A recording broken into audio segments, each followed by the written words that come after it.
جس میں آپ کے سوالات کے جواب دیے جائیں گے۔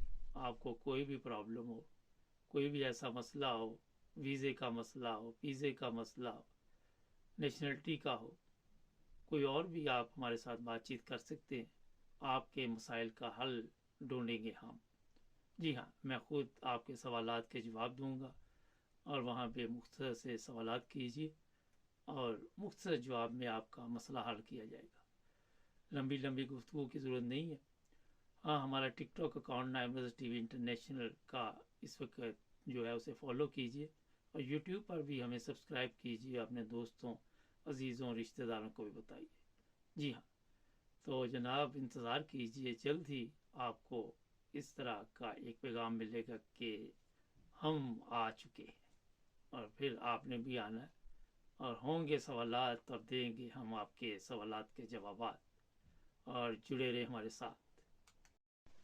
پھر جو ٹرک کا ڈرائیور ہوتا ہے اس کو بھی سزا ہوتی ہے، اس کو بھی پکڑ لیتے ہیں، اور کئی ٹرکوں والے کہتے ہیں ہمیں پتہ ہی نہیں یہ کہاں سے چھپ گئی ہے۔ ہو سکتا ہے وہ سچ کہتے ہوں، کہیں وہ ٹرک لگا کر کھانا وغیرہ کھاتے ہوں گے یا جہاں ریسٹ کرتے ہوں گے، وہاں پر اس طرح کے لوگ جو ہوتے ہیں وہ بغیر پوچھے ان کے ٹرکوں میں چھپ جاتے ہیں۔ ناظرین، مگر ذمہ دار ٹرک ڈرائیور ہوتا ہے۔ ٹرک ڈرائیور اس لیے ذمہ دار ہوتا ہے کہ اگر وہ ٹرک لے کے نکلا ہے تو اس کی یہ ذمہ داری ہے کہ اپنے ٹرک کی حفاظت کرے۔ جس طرح سامان وہ لکھا نہیں ہوتا سواری اپنے سامان کی خود حفاظت کرے گی، اسی طرح ٹرک کی حفاظت کرنا اس کی ذمہ داری ہوتی ہے۔ اور پھر بڑا جرمانہ بھی ہو سکتا ہے، جیل بھی ہو سکتی ہے، کچھ بھی ہو سکتا ہے۔ اور جیل میں اس طرح کئی لوگ چلے جاتے ہیں، ٹرکوں والے لالچ میں آ کر 1000-2000 یورو یا 500-400 یورو پاؤنڈ کے چکر میں اپنی زندگی برباد کر بیٹھتے ہیں، نوکری سے بھی چلے جاتے ہیں، اور لالچ میں آ کر اپنے گھر والوں کے لیے پریشانی کا موجب بنتے ہیں۔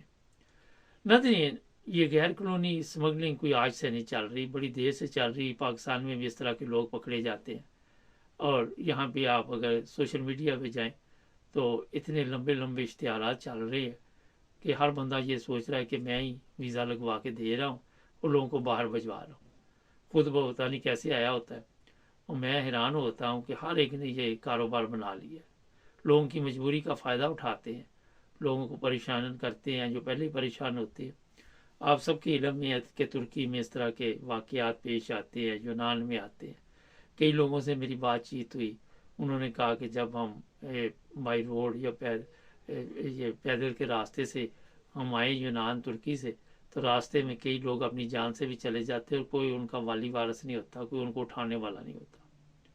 کئی لوگ سمندر میں ڈوب جاتے ہیں۔ یہ بھی وہی گروہ ہوتا ہے انسانی اسمگلنگ کا۔ کوئی لیبیا بیٹھا ہوا ہے، کوئی اٹلی بیٹھا ہوا ہے، کوئی بوسنیا بیٹھا ہوا ہے، کوئی سربیا بیٹھا ہوا ہے، کوئی البانیہ بیٹھا ہوا ہے۔ ہر جگہ پہ اس طرح کے لوگ جو ہیں وہ بیٹھے اپنا کام چلا رہے ہیں۔ ایک چیز ذہن میں رکھیں کہ اگر آپ نے کسی بھی بینک اکاؤنٹ میں جو اس طرح کے لوگ ہیں ان کے بینک اکاؤنٹ میں کوئی پیسے بھجوائے یا آپ نے کسی کی مدد کی، تو آپ کو بھی پوچھ گچھ کے لیے بلایا جا سکتا ہے اور پوچھا جا سکتا ہے کہ آپ نے کس چیز کی پیمنٹ ان کو کی ہے۔ کئی دفعہ ہوتا ہے کہ یہاں پہ کوئی آپ کو کہہ دیتا ہے یار اتنے پیسے فلاں کے اکاؤنٹ میں ذرا ٹرانسفر کر دو، لیکن پہلے چیک کر لیجیے۔ 100-200 پاؤنڈ کی بات نہیں ہوتی، بات یہ ہوتی کہ اگلے بندے کا ریکارڈ کیسا ہے، اگلا بندہ ٹھیک ہے، کوئی غلط کام تو نہیں کرتا۔ تو اس طرح آپ کو اپنی احتیاط بھی ضروری ہے جو کرنی ہوتی ہے، کیونکہ بینک اکاؤنٹ کے ذریعے پھر آپ نے کچھ بھی نہ کیا ہو، مگر ایک وہ کہتے ہیں راہ جاتی مصیبت آپ کے گلے میں پڑ جائے اور پھر آپ کو بھی مشکلات کا سامنا کرنا پڑے۔ کسی کو اپنا موبائل نہ دیں، جو قریبی ہو، موبائل سب کے پاس ہے کہ وہ آپ کے موبائل سے کال کر لے، یہ کر لے، وہ کر لے۔ واٹس ایپ پہ میسیج کرتے دفعہ بھی سوچ سمجھ کے اس طرح کے کام کریں، کیونکہ یہ جو لوگ پکڑے گئے ہیں ان کی لوکیشن جو ہے وہ انٹرنیٹ کے ذریعے ہی ساری جو ہے پولیس نے لی ہے، اور پھر ان کو وہاں سے حراست میں لیا گیا۔ انٹرنیٹ کے ذریعے آپ ٹریک کرتے ہیں جب، تو کہیں نہ کہیں بندہ کھڑکی میں آ ہی جاتا ہے۔ ظاہر ہے کوئی لوگ شکایت بھی کرتے ہیں، کسی کے ساتھ زیادتی ہو جاتی ہے، وہ پھر جا کے پولیس کو بتا دیتا ہے کہ جناب اس طرح کا گروہ جو ہے وہ کام کر رہا ہے۔ تو یہ چند چیزیں تھیں جو میں نے آپ کو بتائی، اپنی احتیاط کیجیے اور خیال رکھیں کہ کسی ایجنٹ کے ذریعے اس طرح کا کام غیر قانونی نہ کرے جو کل کے لیے آپ کے لیے مشکل کا کوئی ایسا مسئلہ بن جائے کہ بعد میں آپ بھی پریشانی کی زندگی گزاریں۔ اسی پریشانی میں ہمارے چینل کو ضرور سبسکرائب کر لیں، کیونکہ ہم اب ٹک ٹاک پہ بھی ہیں اور یوٹیوب پہ بھی ہیں۔ جڑے رہیں ہمارے ساتھ۔